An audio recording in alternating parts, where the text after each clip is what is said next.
This is Akshay Chauhan. तो आज हम बात करने वाले हैं करियर और लव। यस, ये टॉपिक मैंने चुना पर्सनल एक्सपीरियंस के तौर पर। मतलब जो भी बातें होंगी एकदम प्रैक्टिकली होंगी एंड उसमें कुछ थेरेटिकल तो नहीं होगा।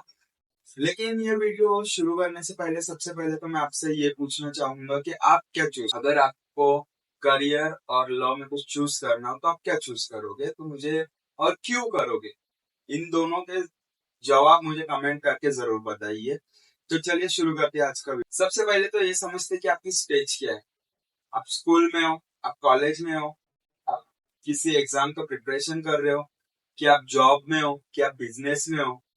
बहुत सारे आ जाते हैं टाइप्स, और स्टेज आ जाती है कि हर किसी का या मन है, अट्रैक्शन है, किसी की थिंकिंग है, और किसी का बहुत सारे।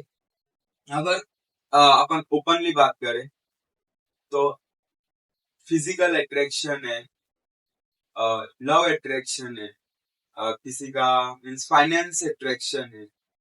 आजकल अट्रैक्शन इतने हो चुके हैं कि हमें ही नहीं समझ में आ रहा है। तो सबसे पहले तो ये क्या कहूंगा कि सबसे पहले तो आप ये देखिए कि आप किस स्टेज पे हो, कि आप कहाँ पे स्टैंड कर रहे हो। उस फिर डिसीजन लीजिए। डिसीजन आपको लेना ये है कि आप कब मीन्स किसे चूज करो। अगर प्रैक्टिकली बात करूँ तो ये एक स्टोरी के हिसाब से मैं आपको कहना चाहूंगा कि जब अर्ली स्टेज में आप किसी रिलेशन में चले जाते हो तो आपको ये देखना होता है कि आपका रिलेशन बेहतर कैसे बने। तो बहुत टाइम में मैंने पर्सनली ऐसा, मैं यहाँ पे मेरी स्टोरी बताना चाहूंगा कि मैंने मेरे रिलेशन को बहुत टाइम दिया है। मीन्स कह सकते हैं कि मैंने एक सब कुछ छोड़ के, अपना जो बोलते हैं माइंडसेट भुला के, मैंने सब छोड़ के मेरे रिलेशन के ऊपर ध्यान दिया बिकॉज वो स्ट्रांग हो सके। बिहाइंड उसकी कहानी ऐसी थी कि आपको जब किसी आप नई चीज की शुरुआत करते हो, मतलब मेरा पर्सनली एक से ही रहा है कि अगर मैं कोई भी चीज मीन्स स्टार्ट करूँ तो मैं उसके बेस पे बहुत ध्यान देता हूँ। एंड मैंने रिलेशन में भी वैसे ही किया कि मैंने उसका बेस स्ट्रांग करने के लिए देखा कि मैं मेरे रिलेशन को स्ट्रांग करूंगा, मतलब उसका बेस एक बार स्ट्रांग हो जाए। मैंने 1 से 1.5 साल दिया अपने रिलेशन को स्ट्रांग करने के लिए, टाइम दिया उतना। जब मुझे मौका मिलता था, जब भी मुझे चांस मिलता था, तो मैं मेरे पार्टनर के साथ बैठने का, कहीं ट्रैवल करने का, तो कहीं उससे बातें करने का, उससे जानने का बहुत सारा, मतलब ये मीन्स अराउंड हम दोनों साथ में रहिए बहुत कोशिश करता था। तो बात ऐसी हुई कि बहुत सारी कोशिश करने के बाद हमारा बेस शुरू हो गया, मीन्स तैयार हो गया था। देन बात आई जॉब।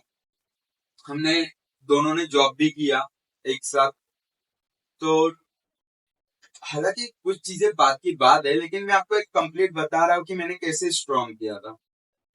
जॉब की बात आई तो हम दोनों ने जॉब भी एक साथ किया, एक दूसरे को समझने लगे थे। जॉब एक ही ऑफिस में थे, हम दोनों एक ही ऑफिस में थे, इसलिए बहुत सारी चीजें जो हमने दूर रह के या फिर हमने कहीं मिल के नहीं सीखी, तो वो हमने सीखी एक साथ रह के। और मैंने बहुत ट्रूली अगर बात करूं तो मैंने अपने पार्टनर के बारे में जब बाहर जितना नहीं जाना, उतना एक ऑफिस के अंदर जाना कि उसकी थिंकिंग कैसी है।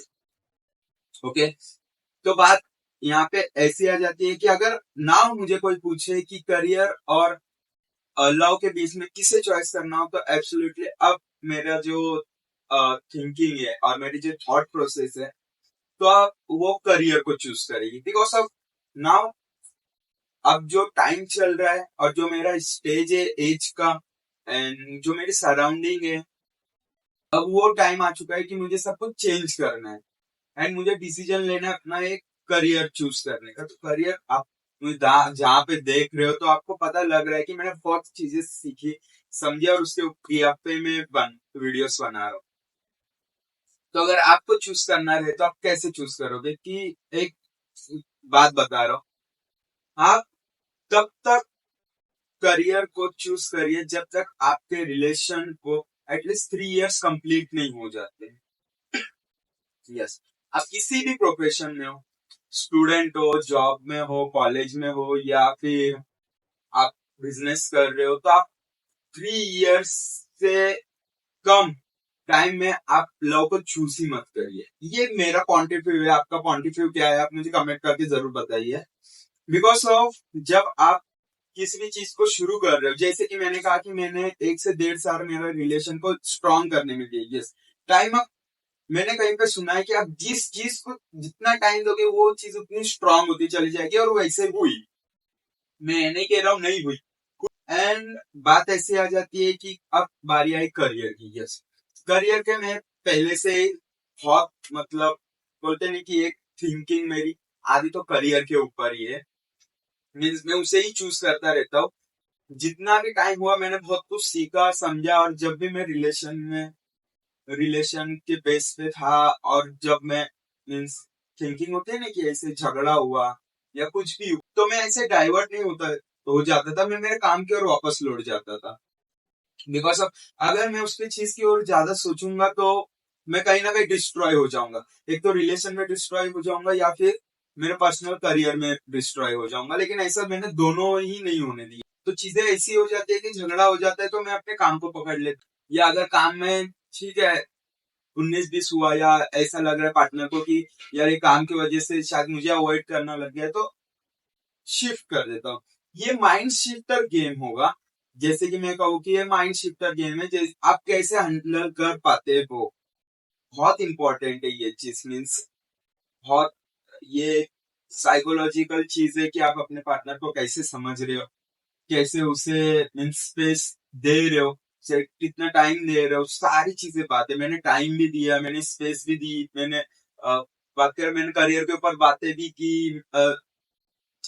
फ्यूचरिस्टिक में ऑलरेडी फ्यूचरिस्टिक बहुत पहले से, तो उसके ऊपर बातचीत करता था। मीन्स क्या है कैसे, सारी चीजों को लेके मैंने दोनों को ही नहीं छोड़ा, दोनों को ही चूज किया। मैंने लव को भी चूज किया एंड करियर को भी चूज किया। लेकिन मैं ऐसे क्यों कह रहा हूँ कि आपको 3 इयर्स होने के बाद ही अपने लव को चूज करना चाहिए। ओके, ये बात समझते, यहाँ पे बहुत लोग कंफ्यूज हो चुके होंगे।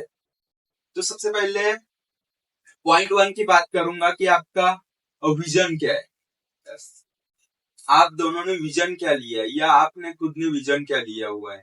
आप खुद को 3 साल बाद कहाँ देख रहे हो, 5 साल बाद कहाँ देख रहे हो। अगर आप फ्यूचरिस्टिक हो तो आप मेरी बातों को समझ पा रहे। पॉइंट नंबर 2 ये है कि आपके रिलेशन को कितना टाइम हुआ है। मैं यहाँ पे ये नहीं कह रहा हूँ सीरियस नहीं होना है। मैं यहाँ पे ये नहीं कह रहा हूँ कि अपने पार्टनर के ऊपर ध्यान ही नहीं देना। मैं यहाँ पे ये नहीं कह रहा हूँ कि रिलेशनशिप्स में नहीं घुसना है। मैं यहाँ पे ये नहीं कह रहा हूँ कि ये सारी चीजें छोड़ दो, नहीं होती है और कोई छोड़ेगा नहीं। मैं प्रैक्टिकली बात कर रहा हूँ, तो मुझे पता है कि यार ये छोड़ना छाड़ना ये सब बकवास चीज है। कोई किसी को छोड़ नहीं पाता है, चाहे वो कोई हैबिट हो, वो बैड हैबिट हो, या चाहे वो आपको कौन सी चीज को शिफ्ट करना हो, आप सिर्फ शिफ्ट कर पाओगे। एंड जब तक 3 इयर्स नहीं हो जाते, यस इसके ऊपर बहुत ध्यान दीजिए। एग्जाम्पल फॉर आपका रिलेशन 2024 में स्टार्ट, 2005, 6, 7 3 इयर्स कंप्लीट हो चुके हैं। अगर आप एक ही पार्टनर के साथ हो, या फिर आपका पार्टनर आपके ही साथ है, तो आपको टाइम आ चुका है कि आप रिलेशन के ऊपर ध्यान दो। और रिलेशन के ऊपर ध्यान कितना देना है वो भी मैं आपको यहाँ पे बता रहा हूँ। अभी तक आप इस वीडियो को देख रहे हो, मीन्स आप कहीं ना कहीं आपके पार्टनर के बारे में सोच रहे हो, यार पता है मुझे। तो क्या करना है, 1 ईयर जैसे 3 इयर्स कंप्लीट हो जाते हैं, आपको करियर के ऊपर ध्यान देना है। पार्टनर को मिलने जा सकते हो, घूमना फिरना वो आपके शेड्यूल के ऊपर रहेगा। आप कहाँ पे स्टैंड कर रहे हो, किस स्टेज पे हो, किस एज में हो, सारी चीजें उस पर आपके हिसाब से होने वाली है। 1 ईयर, यस 1 ईयर थोड़ा सा करियर को बैलेंसिंग में ले आओ। यस, जॉब कर रहे हो तो थोड़ा बैलेंस में ले आओ, और ज्यादातर टाइम बिताओ अपने। 4th ईयर की बात कर रहा हूँ, 4th ईयर। अब टाइम आ चुका है कि आप अपने पार्टनर के साथ टाइम बिताओ। 3 इयर्स आपको अगर एक ही पार्टनर के साथ हुए और आपका पार्टनर आपके साथ है, यार ये एकदम सिंपल चीज है। अगर आपका पार्टनर रियली आपके साथ है और आप दोनों ने एक दूसरे के लिए विजन देखा हुआ है, आपके पार्टनर ने भी विजन देखा हुआ है, मैं बॉयज और गर्ल्स दोनों की बात कर रहा हूँ, तो वो आप 3 इयर्स कंप्लीट कर लो। 3 इयर्स कंप्लीट होने के बाद 4th ईयर आपको एक दूसरे को दे, 1 ईयर अब एक दूसरे को देने का टाइम आ गया है। 4th ईयर कंप्लीट हो जाएगा। 4th ईयर कंप्लीट होने के बाद आप एक दूसरे को ज्यादा जानना चालू हो जाओगे, झगड़े ज्यादा होना शुरू हो जाएंगे, मीन्स मिसअंडरस्टैंडिंग बढ़ जाएगी। बिकॉज ऑफ जितना आप ज्यादा मिलोगे उतनी मिसअंडरस्टैंडिंग बढ़ेगी, आपकी सराउंडिंग बढ़ेगी, आपके पार्टनर के फ्रेंड्स आपसे मिलेंगे, आपके फ्रेंड्स उनसे मिलेंगे, तो बहुत सारी चीजें होंगी, आप घूमोगे फिरोगे, बहुत सारी चीजें होने वाली है। तो ये हफ्ते में 3 बार क्यों बोल रहा हूँ यार, देखो आप एक बार मिल रहे थे तो कहीं ना कहीं ठीक है, कहीं पे भी मिल रहे थे तो आप एक दूसरे को टाइम देने के लिए देख रहे थे। अब 3 बार में आप एक दूसरे को टाइम भी दोगे, आपका मन करेगा कहीं घूमने चले जाओ, घूमोगे भी, आपके कई सारे फ्रेंड्स के फिर बर्थडेस आएंगे, किनकी पार्टीज, शादी, सारी चीजें होंगी तो आप वहाँ पे जाओगे। ओके, तो ये सारी चीजें हो जाने के बाद बात ये आ जाती है कि 4th ईयर तो कंप्लीट आप कर लोगे, मीन्स रियली कंप्लीट हो रहा होगा तो आपकी मिसअंडरस्टैंडिंग्स बहुत होने वाली है 4th ईयर में, बिकॉज ऑफ एक दूसरे को पता था कि 3 इयर्स में हमें करियर के ऊपर हम स्टेजेस चढ़ रहे हैं और 4th ईयर में हम प्रोफेशनली एक दूसरे के साथ स्टेज आती है कि आपको डिसीजन लेना होगा कि अब लाइफ में आपको क्या करना है। मीन्स आप स्कूल से पास आउट हो, कॉलेज में तो हो गया होगा आपका सब, तो क्या करना है, आपकी डायरेक्शन चेंज होने वाली है, आपके रास्ते अलग होने वाले, या फिर बहुत लिमिटेड लोगों के ऐसे होते हैं कि रास्ता एक ही रखते हैं और उसमें ही फोकस कर। तो ये 5th ईयर होगा, एंड 5th ईयर होने के बाद आपने यहाँ पे करियर के ऊपर भी ध्यान दिया, रिलेशन के ऊपर भी ध्यान दिया, और आपने आपको पार्टनर को भी टाइम दिया। ऐसा भी नहीं है कि आपने कहीं साथ किसी का छोड़ा, तो ठीक है, अब स्टेज आपके हाथ में, अब सिचुएशन आपके हाथ में, तो आपको डिसीजन लेना कि आप क्या। तो ये थी कुछ टाइप ऑफ टॉक की करियर और लव के बीच में किसे चॉइस करना होगा। तो मैं कहूँगा कि यार कुछ चूज नहीं करना होता। अभी तक ये जो वीडियो देख रहे हैं उनके लिए स्पेशल कह रहा, कुछ चूज नहीं करना होगा। आपके डिसीजंस की सारी बात रहती है कि आप ज्यादा टाइम कहाँ पे देते हो और किस बेस को स्ट्रॉन्ग करते हो। अगर आपका माइंडसेट ऐसा है कि आप दोनों को साथ लेके ठीक से चल पा रहे हो, ओके दैट्स गुड, कोई प्रॉब्लम नहीं है। और जैसे कि मैंने मेरी स्टोरी सुनाई कि मैंने रिलेशन के ऊपर भी टाइम दिया, देन मैं वर्किंग में भी आया, तो मैंने सारी चीज़ें ठीक की। मैंने एक एज के हिसाब से, या फिर जो बोलते हैं हमारे माइंडसेट के हिसाब से, या एक अडल्ट के हिसाब से सारी चीज़ें मैंने नॉर्मली की है।